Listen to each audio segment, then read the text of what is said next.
There are 3 signs of fall. The weather cools down, the leaves turn brown, and I start reading psychological thrillers. And I've got a good one for you. This book chat is part of a collaboration called Thursday BookTube. It is hosted by myself and Life with Patty. Every Thursday, new book reviews. We do them, and we invite you to do them too. Whatever you want, any sort of video book review, any book you like, fiction, nonfiction, cookbooks, children's book. If a book has made you happy, we want to hear about it. So the name of this psychological thriller is All the Dangerous Things, a novel by Stacy Willingham. The novel opens up with a prologue. Today is day 364. 364 days since my last night of sleep. That's almost 9,000 hours, 524,000 minutes, 31 million seconds. And the last line of the prologue is you find out it's been 364 days since her young son disappeared. Chapter 1 opens up in the third person. The prologue was in the first person. This person is telling you that they have not slept and that their child has disappeared exactly a year ago. But in the first chapter, you find out that the person speaking is actually Isabelle. Her name is Isabelle. She is the mother of this child, and she lives in Georgia. So the book is very expertly crafted. You have 2 stories going on simultaneously. You have the story of Isabelle's search for her son, and you have the story of Isabelle's search for what happened to her sister 30 years before. They kind of go parallel to each other. We find out that Isabelle's son, Mason, she and her husband put him to bed one night, said goodnight. He was a baby, maybe about a year old. And in the morning, he didn't wake up like he usually did. And they figured, okay, maybe he's sleeping in. Babies will do that. And about an hour and a half in, they decided to check. And they found he was missing from his crib, window open, no trace, no one saw anything. So from that moment on, Isabelle has been on this horrible, awful, necessary mission to find her child. She has an entire wall of her house devoted to everything, pictures, maps, reports. She has files, she has recordings, anything. She has driven the police officers and the police department insane with constant reminders and asking if this is a clue, if that's a clue, if they've talked to this person, if they've talked to that person.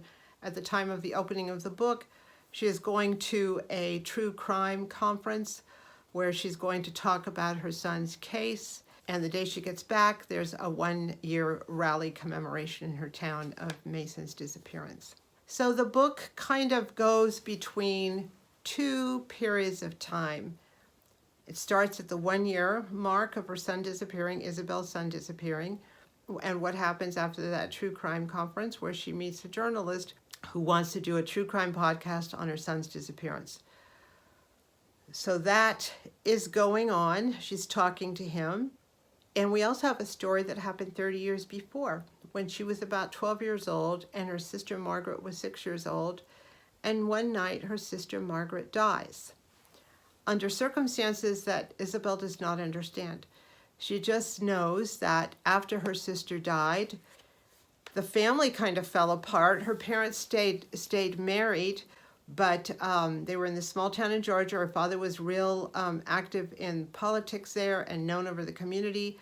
After her younger sister died, everything collapsed. Her parents retreated into their home. Isabelle was there for a few more years, went to college, got a job, and never really came back. She does communicate with her parents from time to time, but there's a huge, huge wall between them.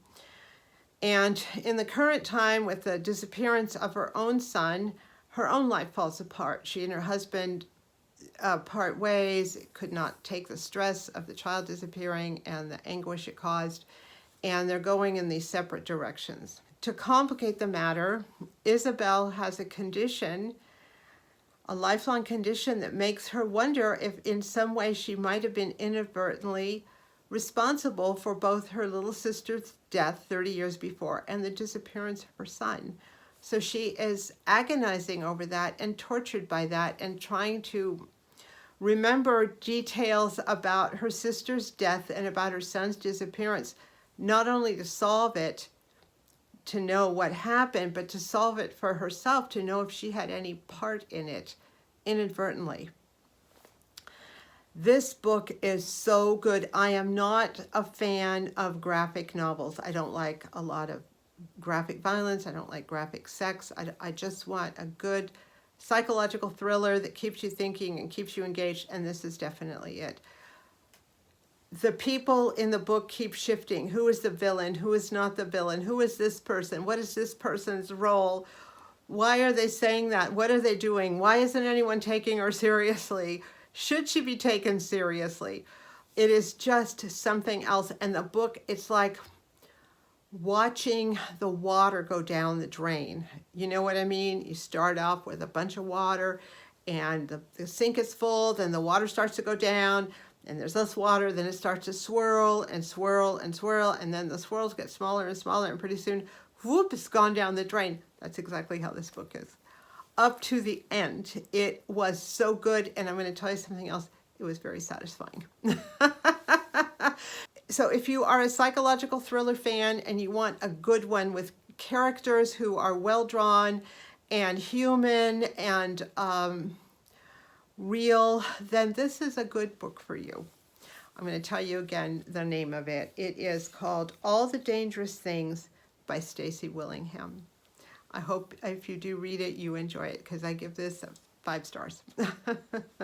Thank you so much for watching.